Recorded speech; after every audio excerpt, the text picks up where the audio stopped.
Live on this Thursday, I'm Alex Wilson. And I'm Dave Schwartz. Well, 20 million Americans are at risk with storms breaking out in several states. And we want to get the very latest on the storms, the active storms now in the areas at risk through tonight. Severe weather expert Dr. Greg Forbes joins us from the lab. One for your Friday. We'll watch for some severe weather through the middle part of the country. We get into Saturday, upper Midwest, all the way down into parts of the Southeast. You'll be watching for some showers and storms. Same for the Northwest, into the 70s for San Francisco and Los Angeles. Sunday, we end the weekend at 90 in Denver, 98 in Dallas. Still watching for some rain showers across parts of the Midwest. So keep that in mind around Chicago. You guys could keep the rain into your Monday. So across the East, Monday, the start of the week, going to be soggy, much drier out west with a few showers into parts of the Southwest. Whole West Coast is dry on Tuesday, 89 in Billings. So things heat up, whereas the East stays soggy for the second day of the week. By Wednesday, we've got some scattered showers and storms in the Southeast, also through the central part of the country. Highs near 77 in Chicago, 85 in New York. And by next Thursday, once again, Chicago up into Iowa and Minnesota, you could see showers. Same for Atlanta.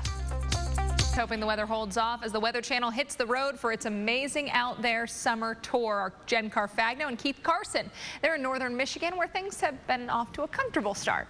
Thanks, guys. What a day up there. You know, 48 this morning, 76 this afternoon. That's awesome. Oh. Well, coming up, one of the strangest stories we've ever covered here at the Weather Channel, mainly because of who's involved. A girl and her dad being pulled out to sea by a rip current. This took place on Nantucket Island on Tuesday. For 2 minutes, they struggled to keep their heads above water, but they made it, and they talked to us earlier today about how they survived. And that's scary stuff because, you know, he's saying, you know, I kind of exhausted myself, but when you see your family in danger, here he's looking at his kids, your instinct kicks in and you want to just get to them. But, yeah, swimming against, fighting that rip current is probably the worst thing you can do because you're just completely wiping yourself out. And the guy was a Marine. Right. So there's no way you and I could swim against a rip current without getting all tuckered out, and then who knows what happens. Absolutely. The best way to, well, you know, yeah, we hear a lot about rip currents, but do you actually know what they are, what causes them? You have that onshore flow. Those waves are breaking over a sandbar, and that water near the shore rises, so that actually creates a bit of a pressure gradient. Especially if there's a real strong onshore flow. You got all this water up on the beach. It's going to run back just as fast. Right, and you get these channels or these currents where that water heads back out to sea. So as we're saying, if you're swimming against it, think of a treadmill. It's keeping you, you know, on track. You're not really making any headway. Same thing with a rip current, unless you're Michael Phelps, and even he would have a hard time against some of those. Right. So instead of swimming against the current, go that way. You're out of it. Swim back to shore, you're in business. Good advice. Hey, let's get a look at the radar. We've got storms near Philadelphia.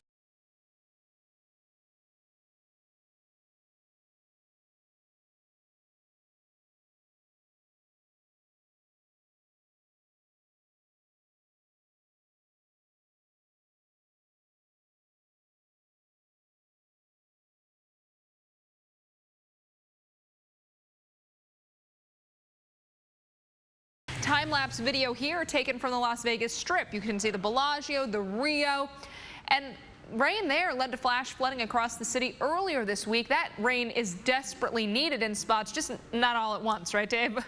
Thank you so much, Dr. Forbes. Want to take a look at some of the other issues in the Northeast, including a flash flood watch for parts of the Mid-Atlantic, Northeast, and a little bit of New England, parts of western Massachusetts, southern Connecticut under that flash flood watch. We track those storms out through the remainder of the evening and overnight, and you can see much of the Northeast is going to be quiet into the overnight, but parts of New England, including Rhode Island and parts of eastern Massachusetts, you could still see showers and storms into the early morning hours of your Friday. So expect soggy commute conditions for the final day of work for you guys around Boston and Providence, Rhode Island. Philadelphia into tonight. You notice we've got thunderstorms at first, then wrapping up with showers. By tomorrow morning, though, 7 a.m., it's sunshine for your drive into work. Dave. On an active Thursday afternoon, I'm Alex Wilson. And I'm Dave Schwartz. Hope you are safe and cool and hydrated. We have had several hours of warnings, and we expect that to continue tonight.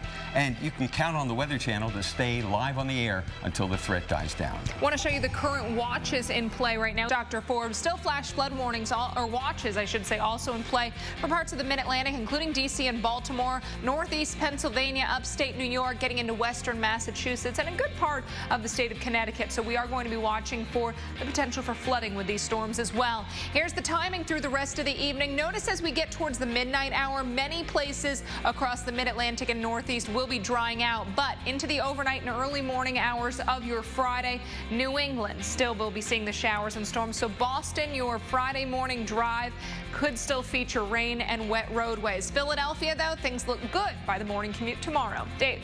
Well, today our very own storm tracker Jim Cantore takes on his most gut-wrenching assignment ever, a thrill ride with the famous Blue Angels.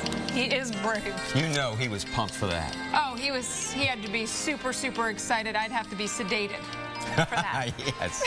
All right, well, that's why he's out there and you're here. And I'm not, exactly. Yes. I'll sit here in the comforts of the studio and root for Jim. Hey, Alex Wilson is up next. Perfect.